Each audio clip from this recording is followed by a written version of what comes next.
ನಮಃ ಪರಮಗುರುಭ್ಯೋ ನಮಃ ಶ್ರೀಮದಾನಂದತೀರ್ಥ ಭಗವತ್ಪಾದಾಚಾರ್ಯ ಗುರುಭ್ಯೋ ನಮಃ. ಹರಿ ಓಂ. ನಾರಾಯಣಾಯ ಪರಿಪೂರ್ಣಗುಣಾರ್ಣವಾಯ ವಿಶ್ವೋದಯಸ್ಥಿತಿಲಯೋ ನಿಯತಿಪ್ರದಾಯ ಜ್ಞಾನಪ್ರದಾಯ ವಿಬುಧಾ ಸುರಸೌಖ್ಯದುಃಖ ಸತ್ಕಾರಣಾಯ ವಿತತಾಯ ನಮೋ ನಮಸ್ತೆ. ಧರ್ಮವಿಜ್ಞಾನವೈರಾಗ್ಯಪರಮೈಶ್ವರ್ಯಶಾಲಿನಃ ಆನಂದತೀರ್ಥಭಗವತ್ಪಾದಾನ್ ವಂದೇ ನಿರಂತರಂ.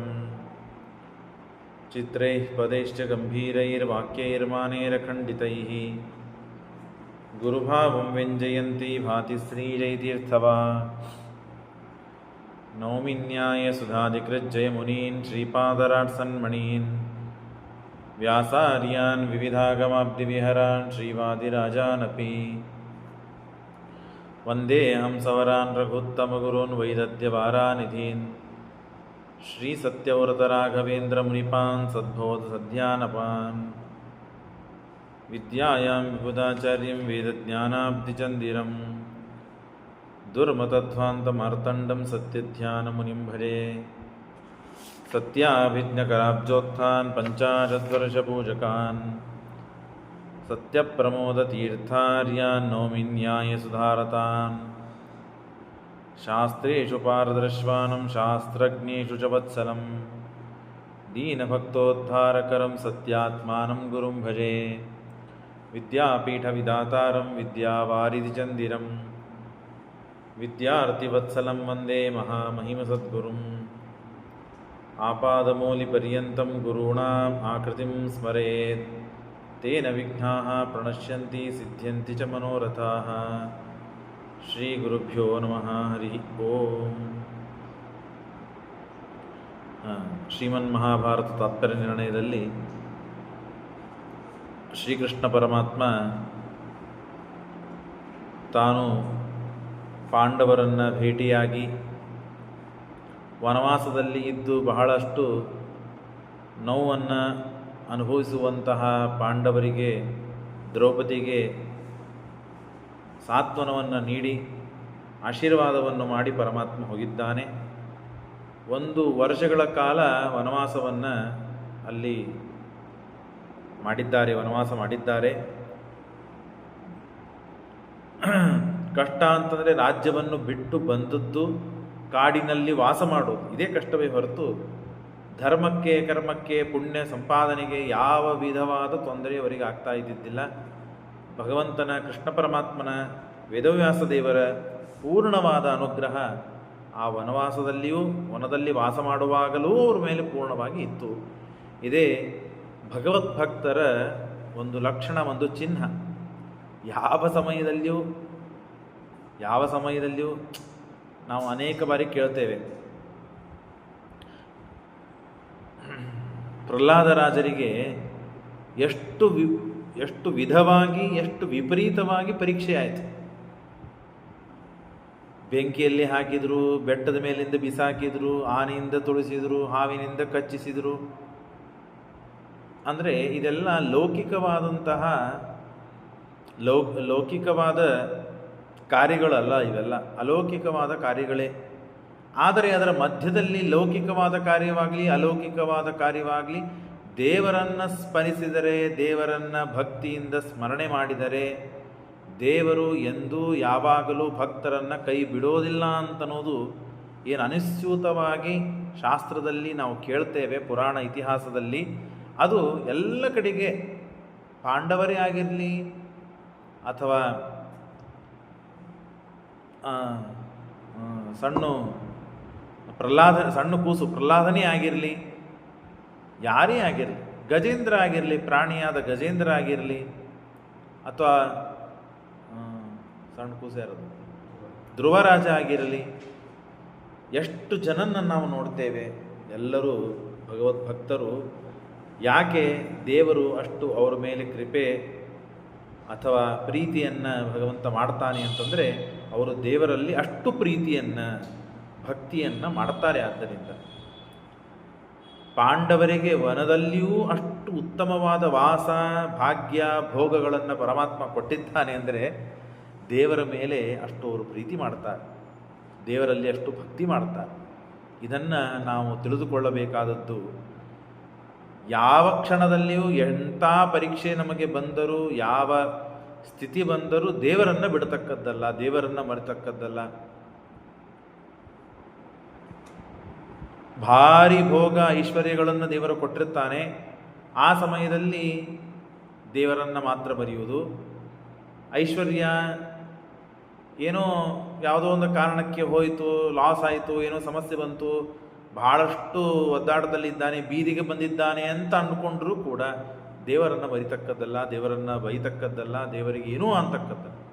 ನಮ್ಮ ಕರ್ಮ, ನಮ್ಮ ಪಾಪ ಪುಣ್ಯಗಳು, ಅವುಗಳ ಪ್ರಕಾರ ಭಗವಂತ ನಮ್ಮನ್ನು ರಕ್ಷಣೆ ಮಾಡ್ತಾನೆ.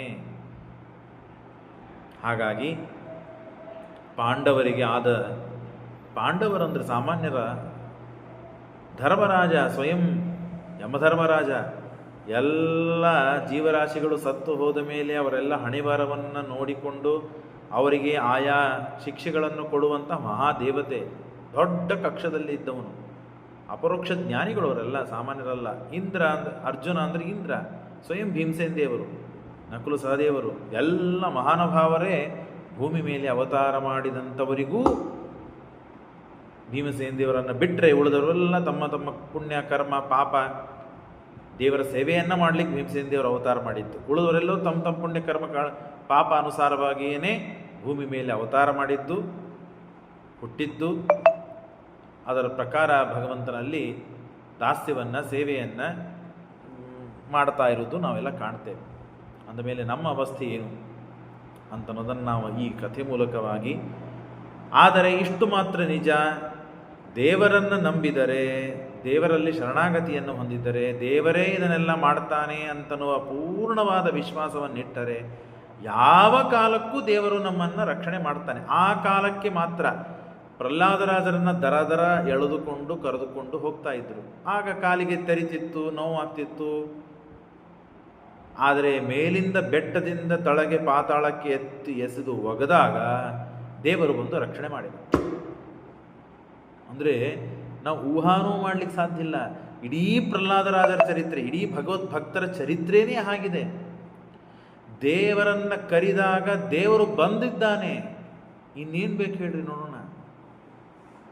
ದೇವರನ್ನು ಭಕ್ತಿಯಿಂದ ಪ್ರಾರ್ಥನೆ ಮಾಡಿದಾಗ ಕೇವಲ ಕಂಬದಿಂದ ನರಸಿಂಹ ಬಂದದ್ದಲ್ಲ, ಬೆಟ್ಟದಿಂದ ಮೇಲೆ. ಯಾಕೆ ನರಸಿಂಹದೇವರನ್ನು ನಾವು ಅಷ್ಟು ವೈಭವದಿಂದ ಉಪಾಸನೆ ಮಾಡ್ತೇವೆ, ಆರಾಧನೆ ಮಾಡ್ತೇವೆ ಅಂತಂದರೆ, ಹಿರಣ್ಯಕಶಿಪುವನ್ನು ಸಂಹಾರ ಮಾಡಿದ ರೂಪ ಅಂತ ಹೇಳಿ. ಬೆಟ್ಟದಿಂದ ಅವನನ್ನು ಎಸೆದಾಗ ಅಲ್ಲಿ ಒಂದು ರೂಪದಿಂದ ಭಗವಂತ ಹಿಡಿಲಿಲ್ಲ ಪ್ರಹ್ಲಾದರಾಜರನ್ನು. ವಿಷವನ್ನು ಕೊಟ್ಟು ಅವನನ್ನು ಕೊಲ್ಲಬೇಕು ಅಂತ ತಾಯಿ ಕಡೆಯಿಂದ ಹೇಳಿ ಮಾಡಿಸಿದಾಗ ಅಲ್ಲಿ ಆ ರೂಪದಿಂದ ಅವನನ್ನು ರಕ್ಷಣೆ ಮಾಡಲಿಲ್ಲ.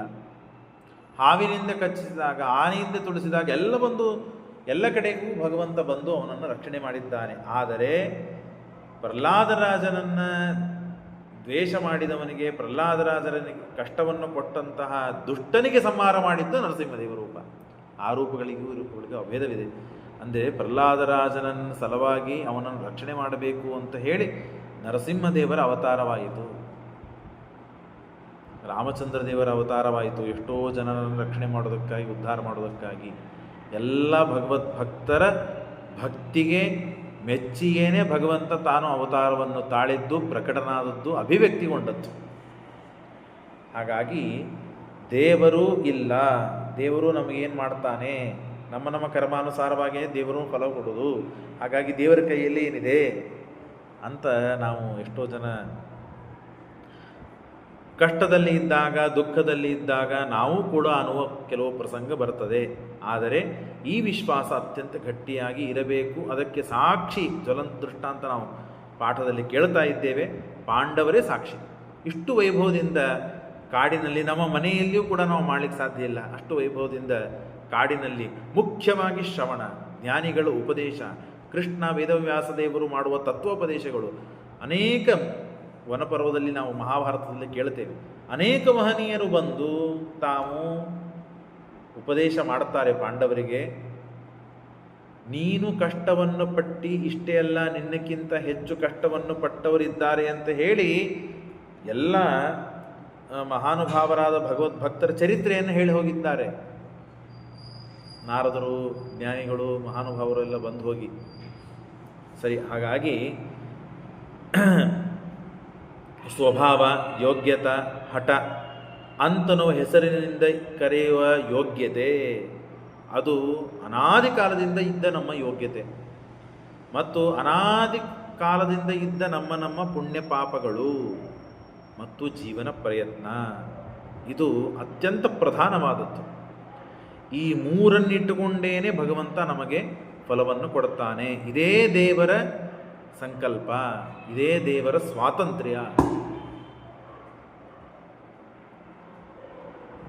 ನಾವು ಕಪ್ಪಿದ್ದೇವೆ, ಲಟ್ಟಿದ್ದೇವೆ, ದಪ್ಪಿದ್ದೇವೆ, ಗಿಡ್ಡಿದ್ದೇವೆ, ತಳ್ಳಗಿದ್ದೇವೆ, ಉದ್ದಿದ್ದೇವೆ, ಈ ಪಾಪ ಮಾಡ್ತೇವೆ, ಆ ಪುಣ್ಯ ಮಾಡ್ತೇವೆ, ಅದನ್ನು ಕಟ್ತೇವೆ, ಇದನ್ನು ಮಾಡ್ತೇವೆ. ಏನೇ ನಾವು ಹುಟ್ಟಿ ಮಾಡ್ತೇವೋ ಅದಕ್ಕೆಲ್ಲದಕ್ಕೂ ನಮ್ಮ ಪುಣ್ಯ ಇದೆ, ನಮ್ಮ ಕರ್ಮ ಇದೆ, ನಮ್ಮ ಯೋಗ್ಯತೆ ಇದೆ. ಹೊಸದಾಗಿ ನಾವು ಪಡಿಬೇಕು ಅಂತಾದರೆ ಪ್ರಯತ್ನ ಇಲ್ಲದೇನೆ ಯಾವುದನ್ನು ಪಡಲಿಕ್ಕೆ ಸಾಧ್ಯವಿಲ್ಲ. ಕುತ್ತೇನೆ ಹಾಗೆ ಬಂದು ನನಗೆ ದೊರಕಿದೆ ಅಂತನ್ನೋದು ಎಂದೂ ಆಗಲು ಸಾಧ್ಯವಿಲ್ಲ. ಅದಕ್ಕೆ ಪ್ರಯತ್ನ ಪಡಲೇಬೇಕು. ಮಹಾಪ್ರಯತ್ನವರ್ಜಿತಾ ಜನಾ ಜಗ್ಮರುನ್ನತಿಂ ನ ಜಗ್ಮರುನ್ನತಿಂ. ಪ್ರಯತ್ನ ಇಲ್ಲದೆ ಇದ್ದರೆ ಮನುಷ್ಯನಿಗೆ ಎಂದೂ ಏಳಿಗೆ ಇಲ್ಲ. ಯಾವ ಅವಸ್ಥೆಯಲ್ಲಿಯೂ, ಯಾವ ಕ್ಷೇತ್ರದಲ್ಲಿಯೂ, ಎಂಥದ್ದೇ ಕ್ಷೇತ್ರ ಆಗಿರಲಿ, ಲೌಕಿಕವಾಗಿರಲಿ ಅವಲೌಕಿಕವಾಗಿರಲಿ, ಅದು ಸ್ಪೋರ್ಟ್ಸೇ ಆಗಿರ್ಬೋದು ಅಥವಾ ನಾಟಕವೇ ಆಗಿರ್ಬೋದು, ಯಾವುದೇ ಕ್ಷೇತ್ರ ಹೋಗಿರಿ ನೀವು, ಯಾವ ಕ್ಷೇತ್ರದಲ್ಲಿ ಮನುಷ್ಯನಿಗೆ ಪ್ರಯತ್ನ ಇಲ್ಲ ಅಂತಾದರೆ ಅವನು ಮೇಲೆ ಬರಲು ಸಾಧ್ಯವಿಲ್ಲ. ಹಾಗಾಗಿ ಪ್ರಯತ್ನ ಅಂತನ್ನೋದು ವಿನಾಯತ್ನಂ ನ ಹಠೋ ನಾಪಿ ಕರ್ಮ ಫಲಪ್ರದೋ ವಾಸುದೇವೋ ಖಿಲಸ್ಯ. ಪ್ರಯತ್ನ ಪಟ್ಟ ಅಂತಂದರೆ ಭಗವಂತ ಅವನಿಗೆ ಫಲವನ್ನು ಕೊಡ್ತಾನೆ. ಇಲ್ಲದೇ ಇದ್ದರೆ ಪ್ರಯತ್ನ ಇಲ್ಲದೇನೆ ಫಲವನ್ನು ಕೊಡೋದಿಲ್ಲ. ಅಲ್ಲರಿ, ದೇವರು ಸರ್ವಸಕ್ತ, ದೇವರು ಸ್ವತಂತ್ರ, ಸರ್ವಶಕ್ತ ಸ್ವತಂತ್ರನಾದ ಭಗವಂತನಿಗೆ ನಾವು ಕರ್ಮ ಮಾಡಿದರೇನೆ ಫಲ ಕೊಡಬೇಕು ಅಂತ ಏನು ನಿಯಮ ಇದೆಯಾ? ಹೌದು, ನಿಯಮ ಇದೆ. ಹಾಗಾದರೆ ಅವನು ಸ್ವತಂತ್ರ ಅಲ್ಲ ಅಂತಾದ. ಅವನು ನಿಯಮ ಮಾಡಿಕೊಂಡಿದ್ದಾನಂದ ಮೇಲೆ ಹೇಗೆ ಸ್ವತಂತ್ರ ಆಗ್ತಾನೆ? ನೀವು ಪಾಠಕ್ಕೆ ಬಂದರೆ ನಾನು ಪಾಠ ಹೇಳ್ತೀನಿ, ಆದರೆ ನಾ ಬಂದರೆ ನೀವು ಕೇಳ್ತೀರಿ. ಹಾಗಾಗಿ ನೀವೆಲ್ಲ ಇದ್ದರೆ ನಾನು ಪಾಠ ಹೇಳಲಿಕ್ಕೆ ಸಾಧ್ಯತೆ, ಇಲ್ಲದಿದ್ದರೆ ನಾನು ಹೇಳಲಿಕ್ಕೆ ಸಾಧ್ಯ ಇಲ್ಲ. ಹಾಗಾಗಿ ನಾನು ಸ್ವತಂತ್ರ ಆಗಲು ಸಾಧ್ಯವಿಲ್ಲ. ಹಾಗೆ ನಾವು ಮಾಡಿದ ಕರ್ಮ, ನಾವು ಮಾಡಿದ ಪ್ರಯತ್ನ ಇದ್ದರೇನೆ ದೇವರು ಕರ್ಮ ಕೊಡ್ತಾನೆ, ಫಲವನ್ನು ಕೊಡ್ತಾನೆ. ಹಾಗಾಗಿ ನಮ್ಮ ಅಧೀನ, ನಮ್ಮ ಕರ್ಮಾಧೀನವಾಗಿಯೇ ದೇವರು ಫಲವನ್ನು ಕೊಡುವನಂತಾಯಿತು. ಹಾಗಾಗಿ ದೇವರಿಗೆ ಸ್ವಾತಂತ್ರ್ಯ ಎಲ್ಲಿ ಬಂತು? ದೇವರು ಸ್ವತಂತ್ರ ಅಂತೆ ಅಲ್ಲದ ಅಂತಂದರೆ ದೇವರ ಸಂಕಲ್ಪನೇ ಹೀಗಿದೆ. ತನ್ನ ಸಂಕಲ್ಪಕ್ಕೆ ವಿರುದ್ಧವಾದ ದೇವರ ಸಂಕಲ್ಪ ಮಾಡುವುದೇ ಇಲ್ಲ. ಏನಂತ? ಯೋಗ್ಯತಾ, ಪುಣ್ಯ, ಅವನ ಪ್ರಯತ್ನ ಇದ್ದರೇನೆ ನಾನು ಫಲ ಕೊಡ್ತೇನೆ ಅಂತ ದೇವರು ಸಂಕಲ್ಪ ಮಾಡಿದ್ದಾನೆ. ಇಲ್ಲದೇನೂ ನಾನು ಕರ್ಮ ಫಲವನ್ನು ಕೊಡ್ತೇನೆ ಅಂತ ದೇವರು ಸಂಕಲ್ಪನೆ ಮಾಡಿಲ್ಲ. ಪ್ರಯತ್ನ ಪಡದಿದ್ದರೂ ನಾ ಫಲ ಕೊಡ್ತೇನೆ ಆ ಮನುಷ್ಯನಿಗೆ, ಈ ಮನುಷ್ಯನಿಗೆ, ಈ ಜೀವರಾಶಿಗಳಿಗೆ, ಈ ಪಂಗಡದವರಿಗೆ ಅಂತ ದೇವರು ಸಂಕಲ್ಪನೆ ಮಾಡಿಲ್ಲ. ಯಾರೇ ಆಗಿರಲಿ, ಅವನು ಪ್ರಯತ್ನ ಪಟ್ಟ, ಫಲ ಸಿಕ್ತು. ಇದೇ ನನ್ನ ಸಂಕಲ್ಪ, ಇದೇ ನನ್ನ ಸ್ವಾತಂತ್ರ್ಯ. ಈ ಸ್ವಾತಂತ್ರ್ಯಕ್ಕೆ ಚ್ಯುತಿ ಇಲ್ಲ. ಹಾಗಾಗಿ ಎಲ್ಲರಿಗೂ ಅನುಸ್ಯೂತವಾಗಿ ಆ ಜೀವ ಆ ತೃಣದ ಪರ್ಯಂತವಾಗಿ ಒಂದೇ ಒಂದು ಧರ್ಮ ಅಂತಂದರೆ ಅದು ದೇವರ ಭಕ್ತಿ. ಬೇರೆ ಬೇರೆ ಧರ್ಮಗಳಿವೆ ಆಯಾ ಜೀವರಾಶಿಗಳಿಗೆ, ಆಯಾ ವರ್ಣದವರಿಗೆ, ಆಯಾ ಇವರಿಗೆ ಬೇರೆ ಬೇರೆ ಧರ್ಮಗಳಿವೆ. ಆದರೆ ಎಲ್ಲರಿಗೂ ಕೂಡಿ ಒಂದೇ ಒಂದು ಧರ್ಮ ಅಂದರೆ ದೇವರಲ್ಲಿ ಮಾಡೋದು ಒಂದೇ ಒಂದು ಭಕ್ತಿ. ಆ ಭಕ್ತಿಗೆ ಮಾತ್ರ ಧರ್ಮ ಇಲ್ಲ. ದೇವರ ನಾಮಸ್ಮರಣೆಗೆ ಮಾತ್ರ ಶುದ್ಧ ಇರಬೇಕು, ಅಶುದ್ಧ ಇರಬೇಕು, ಹಾಗಿರಬೇಕು, ಹೀಗಿರಬೇಕು ಅಂತ ಏನೂ ನಿಯಮಗಳಿಲ್ಲ. ಹಾಗಾಗಿ ಅವನೇ ನಮ್ಮ ಗುರು ಆಗಿದ್ದಾನೆ, ಪಿತಾ ಆಗಿದ್ದಾನೆ, ದೇವತೆ ಆಗಿದ್ದಾನೆ, ಸರ್ವಸ್ವನೂ ಭಗವಂತನೇ ಆಗಿದ್ದಾನೆ. ಸರ್ವಸ್ವನೂ ಆದ ಭಗವಂತನಲ್ಲಿ ಮಾಡಬೇಕಾದದ್ದು ಸರ್ವಸ್ವವಾದ ಭಕ್ತಿ. ಅಂಥ ಭಕ್ತಿಯನ್ನು ಮಾಡಿದರೆ ಭಗವಂತ ಅವನು ಹೇಳ್ತಾನೆ, ದೇವರು ನನಗೆ ಬಹಳ ವಿಚಿತ್ರ ಅನ್ನಿಸ್ತದೆ. ದೇವರಿಗೆ ನಾವು ಹಣ ಕೊಡ್ತೇವೆ, ಪುಷ್ಪಾರ್ಚನೆ ಮಾಡ್ತೇವೆ, ಅಭಿಷೇಕ ಮಾಡಿಸ್ತೇವೆ, ನೈವೇದ್ಯ ಮಾಡುತ್ತೇವೆ, ಭಾರಿ ವೈಭವ ಅಡಿಗೆ ಮಾಡಿಸಿ ದೇವರಿಗೆ ನೈವೇದ್ಯ ಮಾಡುತ್ತೇವೆ. ಹೌದಪ್ಪ, ಇದೆಲ್ಲ ಯಾರ್ದು? ನಂದೇ ನನಗೆ ಕೊಡ್ತಾ ಇದ್ದೀರಿ ನೀವು. ಜೊತೆಗೆ ಒಂದು ಭಕ್ತಿ ಸೇರಿಸಿ. ಇಲ್ಲ, ದೇವರು ಕೇಳಿದ್ದೇನು ನಮಗೆ ಅಂತಂದರೆ, ನಿನ್ನನ್ನು ನನಗೆ ಅರ್ಪಣೆ ಮಾಡಪ್ಪ, ಉಳಿದೆಲ್ಲವೂ ನಂದೇ ಇದೆ. ನೀನೇನು ಕೊಡಬೇಕಂತೀಯಲ್ಲ ಅದೆಲ್ಲ ನಂದೇ, ನಾ ಸೃಷ್ಟಿ ಮಾಡಿದ್ದೇ, ಅದು ನಿಂದೇನು ಸ್ವಂತದ್ದಲ್ಲ. ಅದನ್ನು ಕೊಡುವಾಗ ಭಕ್ತಿಯಿಂದ ನನಗೆ ಸಮರ್ಪಣೆ ಮಾಡಿದೆಯಂತಾದರೆ ನಾನು ಅದನ್ನು ಸ್ವೀಕಾರ ಮಾಡುತ್ತೇನೆ. ಅದರ ಜೊತೆಗೆ ತವದಾಸೋಹಂ ಮಮ ಸ್ವಾಮಿ ಪೂರ್ಣಪ್ರೇಷ್ಠ ಪರಸ್ವಾಮಿ ವ್ಯಾಪ್ತಕರ್ತೋಪಕಾರಕ ರಕ್ಷತ್ತೇವತಿ ಕರಮಾಕ್ಷೋ ಗುರುದೇವಕಃ ಅಂತ ಹೇಳಿದಂತೆ, ಮಮ ಸ್ವಾಮಿ ಹರಿನಿತ್ಯಂ ಸರ್ವಸ್ಯ ಪತಿರೇಚ ಸರ್ವೋತ್ಕೃಷ್ಟೋ ಹಿ ಮೇವೇಕಃ ತದೀಯೋಹಂ ಸಮೇ ಪತಿ. ಮಮ ಸ್ವಾಮಿ ಹರಿರ್ನಿತ್ಯ, ನನ್ನ ಸ್ವಾಮಿ ನಾನು ನಿನ್ನ ದಾಸ, ನೀನು ನನ್ನ ಸ್ವಾಮಿ ನಾನು ನಿನ್ನ ದಾಸ, ನೀನು ನನ್ನ ಸ್ವಾಮಿ ನಾನು ನಿನ್ನ ದಾಸ ಅಂತ ಹೇಳಿ ನಾವು ದೇವರಿಗೆ ಅನುಸಂಧಾನ ಮಾಡಬೇಕು, ದೇವರಲ್ಲಿ ಪ್ರಾರ್ಥನೆ ಮಾಡಬೇಕು, ದೇವರನ್ನು ನಾವು ಸ್ವಾಮಿ ಅಂತ ಭಾವಿಸಬೇಕು, ದೇವರು ನಾನು ನಿನ್ನ ದಾಸ ಅಂತ ನಮ್ಮನ್ನು ನಾವು ಭಾವಿಸಬೇಕು.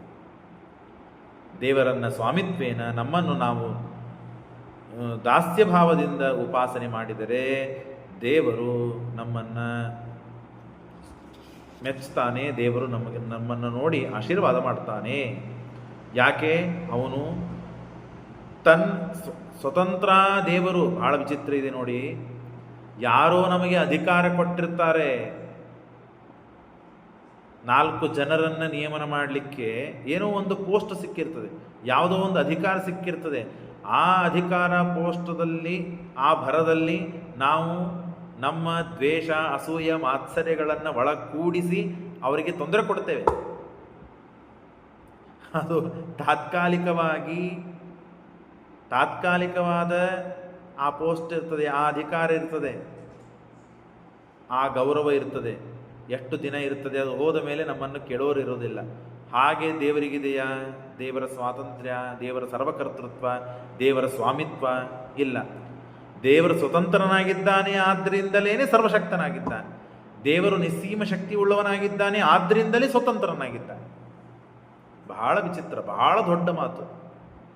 ನಮಗೆಲ್ಲ ಉಪಾಸನೆಗೆ ನಿಸ್ಸೀಮ ಶಕ್ತಿ ಹೀಗೆ ಯತಸ್ವತಂತ್ರ ಅಂತ ಶ್ರೀಮದಾಚಾರ್ಯ ಹೇಳ್ತಾರೆ ದೇವರ ಬಗ್ಗೆ.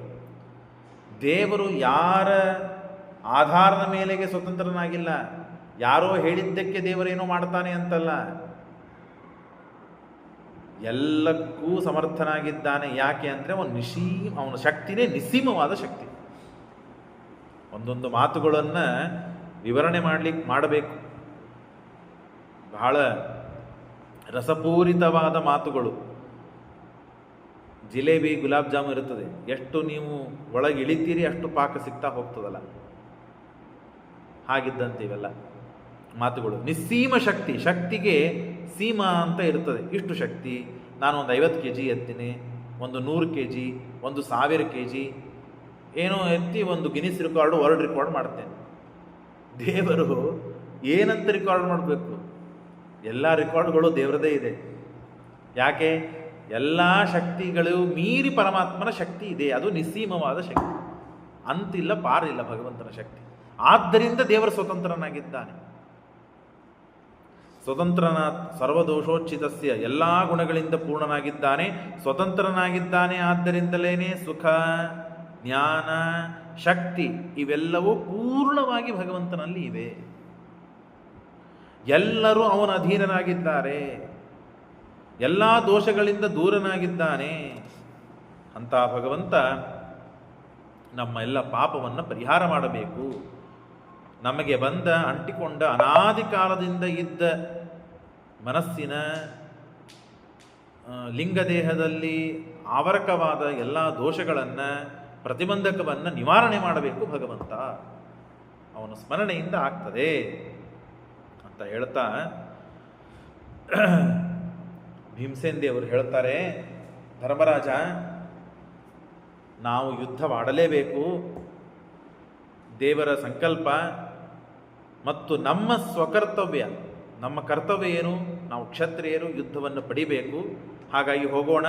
ಇಷ್ಟಾಗಿ ಇಲ್ಲ 12 ವರ್ಷ ಆಗಬೇಕು, 1 ವರ್ಷ ಅಜ್ಞಾತವಾಸ ಮುಗಿಬೇಕು, ಅನಂತರದಲ್ಲೇ ಹೋಗಿ ನಾವು ಯುದ್ಧವಾಡೋಣ ಅಂತಾದರೆ 1000 ವರ್ಷದ ಯಾಗವನ್ನು ಹೇಳಿದ್ದಾರೆ ವೇದದಲ್ಲಿ. ವೇದ ಪ್ರಾಮಾಣ್ಯ ತ್ವತ್ಸರಾಸ್ತೆ ಹಿ ದಾಸೈ ಸಹಸ್ರಾಬ್ದಂ ಸಸ್ತ್ರಮುಕ್ತಂ ನರಾಣಾಂ. ಮನುಷ್ಯರಿಗೆ 1000 ವರ್ಷ ಯಾಗ ಮಾಡಬೇಕು ಅಂತ ಹೇಳಿದ್ದಾರೆ. 1000 ವರ್ಷ ಯಾರು ಬರೋರು ಬದುಕೋರಿದ್ದಾರೆ? 1000 ವರ್ಷ ಬದುಕೋರಿಲ್ಲ. ಹಾಗಾಗಿ 1000 ತಿಂಗಳು ಅಂತ ಅರ್ಥ ಮಾಡಿಕೊಳ್ಳಬೇಕು ಅದಕ್ಕೆ. ಅಂದರೆ ಏನಾಯಿತು, ವೇದದಲ್ಲೇ ಹೇಳಾಗಿದೆ 1 ತಿಂಗಳು ಅಂದರೆ 1 ವರ್ಷ. ಹಾಗಾಗಿ ನಾವು 12 ತಿಂಗಳು ಕಳೆದಾಯಿತು. ಅಂದಮೇಲೆ 12 ವರ್ಷ ಆಗಿದೆ. 12 ವರ್ಷ ಆಗಿದೆ, ಇನ್ನೊಂದು ತಿಂಗಳು ಕಳೆದರೆ 13 ವರ್ಷ ಆಗ್ತದೆ. ಹೋಗಿ ಅವರನ್ನು ಸಂಹಾರ ಮಾಡಿ ಬರ್ತೇವೆ. ಹೋಗಿ ಸಂಹಾರ ಮಾಡೋಣ, ನಮ್ಮ ರಾಜ್ಯವನ್ನು ನಾವು ಇಸ್ಕೊಳ್ಳೋಣ ಅಂತ ಹೇಳಿದರೆ ಗಾಬರಿ ಆಗ್ಬಿಟ್ಟವ. ನಾನು ಯುದ್ಧ ಆಡತ್ತೇನಪ್ಪ, ಆದರೆ ಈಗ ಯುದ್ಧ ಮಾಡಬೇಕು ಅಂತ ನನಗೆ ಅನ್ಬೇಡ್ರಿ. ನಾನು 12 ವರ್ಷ ಅಂದರೆ 12 ತಿಂಗಳಲ್ಲ, ಪೂರ್ಣವಾಗಿ 12 ವರ್ಷ ನಾನು ಮಾತು ಕೊಟ್ಟಿದ್ದೇನೆ, ಅದನ್ನು ಮಾಡವನೇ. ಅಜ್ಞಾತವಾಸ ಆಗುವುದೇ, ಅನಂತರದಲ್ಲಿ ನಾನು ಯುದ್ಧ ಮಾಡುತ್ತೇನೆ ಅಂತ ಇಷ್ಟು ಹೇಳಿ ಯುದ್ಧವನ್ನು ಆಡೋದಕ್ಕೆ ಒಪ್ಪಿಕೊಂಡ ಧರ್ಮರಾಜ. ದ್ರೌಪದಿ ದೇವಿಯ, ಭೀಮಸೇನ ದೇವರ ಆ ಮಹತ್ತರವಾದ ಉಪದೇಶವನ್ನು ಕೇಳಿ ಮನಸ್ಸು ಮಾಡಿದ್ದಾನೆ, ಸಂಕಲ್ಪ ಮಾಡಿದ್ದಾನೆ, ಸತ್ಯ ಪಥವನ್ನು ಮಾಡಿದ್ದಾನೆ. ಅಸ್ತ್ರಾಣಿ ಜಾನನ್ನ ಹಿ ಯೋಜಯಸಿ ತ್ವಂ ಕ್ವಚಿತ್. ಆಗ ಅಂತಾನೆ, ಅಲ್ಲ, ದ್ರೋಣಾಚಾರ್ಯರಿದ್ದಾರೆ, ಭೀಷ್ಮಾಚಾರ್ಯರಿದ್ದಾರೆ, ನಮಗೆ ಕಲಿಸಿದ ಗುರುಗಳು, ಅವ್ರ ಜೊತೆಗೆ ನಾವೇನು ಯುದ್ಧ ಆಡೋದು? ಈಗ ಸಾಮಾನ್ಯವಾಗಿ ನಮಗಿಂತ ಹೆಚ್ಚಿಗೆ ಬಲ ಅವರಲ್ಲಿದೆ, ಹೆಚ್ಚಿಗೆ ಅಸ್ತ್ರಶಸ್ತ್ರಗಳು ಗೊತ್ತಿದೆ, ಅವರೇ ನಮಗೆ ಕಲಿಸಿದ ಗುರುಗಳು ಅಂದಮೇಲೆ ನಮಗಿಂತ ಹೆಚ್ಚು ಅವ್ರಿಗೆ ಗೊತ್ತಿರೋದಿಲ್ವಾ? ಆದಮೇಲೆ ನಮ್ಮನ್ನು ಆರಾಮಾಗಿ ಸೋಲಿಸಿ ಬಿಡ್ತಾರೆ ಅಂತ. ತಸ್ಮಾತ್ ತದೇವ ಗಂತವ್ಯಂ ವಿಜ್ಞಾತಾಸ್ತ್ರೇ ಧನಂಜಯೇ ಇತ್ಯುಕ್ತೋ ಭೀಮಸೇನಸ್ತು ಸ್ನೇಹಭಂಗ ಭಯಾತ್ತತಃ ನೋವಾಚಗಿಂತ ವಚನಂ ಸ್ವಾಭಿಪ್ರೇತಮವಾಪಃ. ಆಗ ಸ್ವಯಂ ಈ ಅವಸ್ಥೆ ಬಂದಾಗ, ವ್ಯಾಕುಲನಾದಾಗ, ಚಿತ್ತ ವಿಕ್ಷೇಪವಾದಾಗ, ಭಯಗೊಂಡಾಗ ವೇದವ್ಯಾಸದೇವರು ಬರ್ತಾರೆ.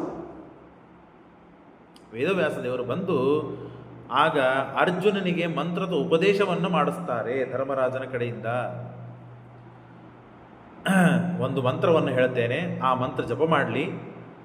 ಎಲ್ಲ ಅವರಿಗಿಂತ ಹೆಚ್ಚಿನ ಪರಾಕ್ರಮವನ್ನು ಗಳಿಸುವ ವಿದ್ಯೆ, ಅಸ್ತ್ರಶಸ್ತ್ರಗಳು ಅರ್ಜುನಿಗೆ ಬರ್ತವೆ. ಏನೂ ಕಾಳಜಿ ಮಾಡುವ ಕಾರಣ ಇಲ್ಲ ಅಂತ ಹೇಳಿ ಧರ್ಮರಾಜನಿಗೆ ಮೊದಲಿಗೆ ಉಪದೇಶ ಮಾಡುತ್ತಾರೆ. ಸರ್ವಜ್ಞ ಸರ್ವಶಕ್ತಿಶ್ಚ ಕೃಷ್ಣ ಸರ್ವಶಕ್ತಿಶ್ಚ ಕೃಷ್ಣ ದ್ವೈಪಾಯನೋ ಅಗಮತ ನೃಪತಿಂ ಬೋಧಯಾಮಾಸ ಚಿಂತಾ ವ್ಯಾಕುಲ ಮಾನಸಂ.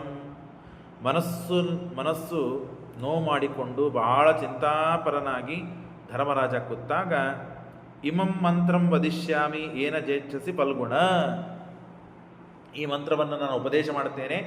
ಆ ದೊಡ್ಡವರನ್ನು, ಹಿರಿಯರನ್ನು, ನಮ್ಗಿಂತ ಹೆಚ್ಚಿನ ಅಸ್ತ್ರಶಸ್ತ್ರಗಳನ್ನು ತಿಳಿದವರನ್ನು ಹೇಗೆ ಗೆಲ್ಲುವುದು ಅಂತ ಚಿಂತಾಪರನಾಗಬೇಡ.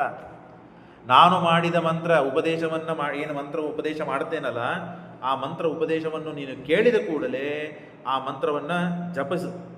ಆ ಮಂತ್ರವನ್ನು ಜಪಿಸಿದಾಗ ನಿನಗೆ ಬಂದು ಆ ಮಂತ್ರದ ಅನುಗ್ರಹವಾಗ್ತದೆ.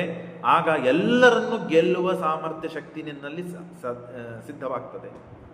ನೀನು ಎಲ್ಲರನ್ನು ಗೆಲ್ಲಬಹುದು ಅಂತ. ಭೀಷ್ಮದ್ರೋಣಾದಿಕಾನ್ ಸರ್ವಾನ್ ತಂ ತ್ವಂ ಚ ವದ ಧನಂಜಯೇ. ಆಗ ಧರ್ಮರಾಜನಿಗೆ ವೇದವ್ಯಾಸ ದೇವರು ಉಪದೇಶ ಮಾಡ್ತಾರೆ. ವೇದವ್ಯಾಸ ದೇವರು ಧರ್ಮರಾಜನಿಗೆ ಉಪದೇಶ ಮಾಡಿದ ಮೇಲೆ ಧರ್ಮರಾಜನ ಕಡೆಯಿಂದ ಅರ್ಜುನನಿಗೆ ಉಪದೇಶ ಮಾಡಿಸ್ತಾರೆ ಆ ಮಂತ್ರವನ್ನು. ಏನಾದರೂ ಹಿರಿಯನಿಂದ ಉಪದೇಶ ಆಗಬೇಕು.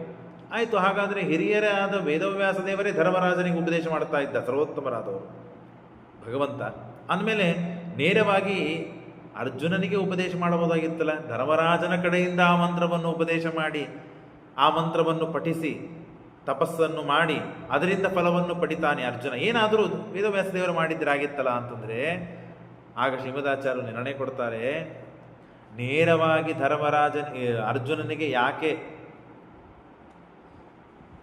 ವೇದವ್ಯಾಸ ದೇವರು ಉಪದೇಶ ಮಾಡಲಿಲ್ಲ ಅಂತಂದರೆ, ವೇದವ್ಯಾಸ ದೇವರು ನೇರವಾಗಿ ಉಪದೇಶ ಮಾಡಿಬಿಟ್ಟರೆ ಆ ಮಾಡಿದ ಮಂತ್ರವನ್ನು ಪಠನ ಮಾಡಿ ತಪಸ್ಸು ಮಾಡಿದ ಅಂತಾದರೆ ಹೆಚ್ಚು ಸಾಮರ್ಥ್ಯ ಬರ್ತಿತ್ತು, ಭಾರಿ ಬಲಿಷ್ಠನಾಗಿ ಬಿಡ್ತಿದ್ದ ಅರ್ಜುನ.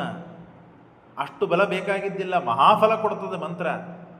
ನಮ್ಮ ಗುರುಗಳು, ನಮ್ಮ ದೊಡ್ಡವರು ಸತ್ಯಾತ್ಮರು, ನಮ್ಮ ಗುರುಗಳು ಅವ್ರ ಕಡೆಯಿಂದ ಮಂತ್ರವನ್ನು ಉಪದೇಶ ಪಡಿಬೇಕು. ಯಾಕೆ ಅಂದರೆ ಅವರು ಸಾಧಕರು, ತಪಸ್ವಿಗಳು. ಆ ದೊಡ್ಡವರ ಕಡೆಯಿಂದ ಮಂತ್ರವನ್ನು ಉಪದೇಶ ಪಡೆದಾಗ ನಮ್ಮ ಗುರುಗಳು, ಪಾಠವನ್ನು ಹೇಳುವ ಗುರುಗಳು, ಅವರಿಂದ ಉಪದೇಶ ಪಡೆದಾಗ ನಮಗೆ ಆ ಮಂತ್ರ ಹೆಚ್ಚು ಫಲ ಕೊಡುತ್ತದೆ. ಅಂಥದ್ದು ಸರ್ವೋತ್ತಮನಾದ ಜಗಜ್ಜನ್ಮಾಧಿಕಾರಣನಾದಂತಹ ಭಗವಂತ ನೇರವಾಗಿ ಅರ್ಜುನನಿಗೆ ಉಪದೇಶ ಮಾಡಿಬಿಟ್ಟರೆ ಆ ಮಂತ್ರ ಎಷ್ಟು ಫಲ ಕೊಡಬೇಕು ಹೇಳ್ರಿ, ನೋಡೋಣ, ವಿಚಾರ ಮಾಡೋಣ. ಅನಂತ ಫಲ ಕೊಡುತ್ತದೆ, ಹೆಚ್ಚಿನ ಪರಾಕ್ರಮ ಬರುತ್ತದೆ. ಅಷ್ಟು ಪರಾಕ್ರಮ, ಅಷ್ಟು ಫಲ ಅರ್ಜುನನಿಗೆ ಈ ಭೀಷ್ಮಾದಿಗಳನ್ನು ಸಂಹಾರ ಮಾಡಲಿಕ್ಕೆ ಬೇಕಾಗಿಲ್ಲ ಅಂತಾರೆ ವೇದವ್ಯಾಸದೇವರು. ಹಾಗಾಗಿ ವೇದವ್ಯಾಸದೇವರು ಭೀಷ್ಮಾದಿಗಳನ್ನು ಗೆಲ್ಲುವ ಸಾಮರ್ಥ್ಯ ಅರ್ಜುನನಿಗೆ ಬೇಕಾಗಿದೆಯಲ್ಲ, ಹೌದು.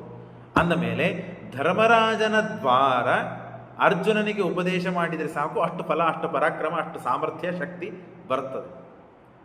ನಾನೇ ನೇರವಾಗಿ ಉಪದೇಶ ಮಾಡಿದರೆ ಅದರ 10-100 ಪಟ್ಟು ಹೆಚ್ಚು ಶಕ್ತಿ ಬರ್ತದೆ. ಅಷ್ಟು ಬೇಕಾಗಿಲ್ಲ ಈಗ. ಹಾಗಾಗಿ ನಾನು ನೇರವಾಗಿ ಅವನಿಗೆ ಉಪದೇಶ ಮಾಡುವುದಿಲ್ಲ ಅಂತ ಹೇಳಿ ಉಪದೇಶ ಮಾಡಿಸ್ತಾರೆ. ಭೀಷ್ಮದ್ರೋಣಾದಿ ವಿಜಯ ಏತಾವದ್ ವೀರ್ಯಮೇವ ಹಿ ಅಲ್ಪಂ ನಾತೋಧಿಕಂ ಕಾರ್ಯಂ ಏತಾವದ್ ಯೋಗ್ಯಮಸ್ಯ ಚ ಫಲ್ಗುಣಸ್ಯೇತಿ ಭಗವಾನ್ ನ ಸ್ವಯಂ ಹಿ ಅವದನ್ ಮನುಂ. ಆ ಮಂತ್ರವನ್ನು ಸ್ವಯಂ ಆಗಿ ತಾವು ಉಪದೇಶ ಮಾಡಲಿಲ್ಲ ಧರ್ಮರಾಜನ ಕಡೆಯಿಂದ. ಧರ್ಮರಾಜೋದಿಶನ್ ಮಂತ್ರಂ ಫಲ್ಗುನಾಯ ರಹಸ್ಯಮಂ. ಅತ್ಯಂತ ರಹಸ್ಯವಾದ ಮಂತ್ರ ಇದು. ನೀವು ಯುದ್ಧವನ್ನು ಗೆಲ್ಲಬೇಕಾದರೆ ಈ ಮಂತ್ರವನ್ನು ಅರ್ಜುನನಿಗೆ ಉಪದೇಶ ಮಾಡಿಸಿ, ಅರ್ಜುನನ ಕಡೆಯಿಂದ ಈ ಮಂತ್ರವನ್ನು ಅನುಷ್ಠಾನದಲ್ಲಿ ತಂದು ಜಪವನ್ನು ಮಾಡಲಿಕ್ಕೆ ಹೇಳು ಅಂತ ಹೇಳಿ ಮತ್ತು ಉಪದೇಶ ಮಾಡಿಸಿ ತಾನು ಪರ್ವತದಲ್ಲಿ ಇಂದ್ರಕೀಲ ಅಂತ ಪರ್ವತ, ಆ ಪರ್ವತದಲ್ಲಿ ಕೂತು ರುದ್ರದೇವರನ್ನು ಕುರಿತು ತಪಸ್ಸು ಮಾಡ್ತಾರೆ. ತಪಶ್ಚಕಾರ ತತ್ರಸ್ಥಃ ಶಂಕರಸ್ಥಂ ಹರಿಂ ಸ್ಮರನ್. 6 ತಿಂಗಳುಗಳ ಕಾಲ ಅರ್ಜುನ ಅಲ್ಲಿದ್ದು ತಪಸ್ಸು ಮಾಡ್ತಾನೆ. ಷಣ್ಮಾಸೆ ಅತಿಗತೆ ಪಶ್ಯನ್ ಮೂಕಂ ನಾಮಾಸುರಂ.